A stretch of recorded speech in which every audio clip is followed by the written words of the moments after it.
Guys, we're back with another Affordaboodles. And napansin ko kasi na super uso na talaga ng mga off-shoulder. Hindi ko siya nakikita sa FYP ko. It's the first color that I got. I got yung color black and sobrang ganda ng top na to. Kasi hindi niya na-emphasize yung bilbil ko, which is good. Ganito yung fit niya sa akin.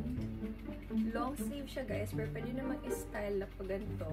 And stretchable din tong top na to guys. So for size reference, I'm wearing size medium. My bust is 34. Waist ko is 28. And ganito yung fit niya sa akin.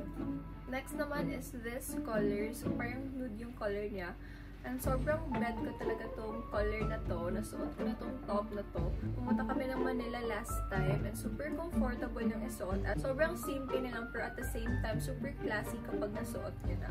Ito naman yung white. You can see guys, hindi siya ganong makapal. And hindi din siya ganong manipis.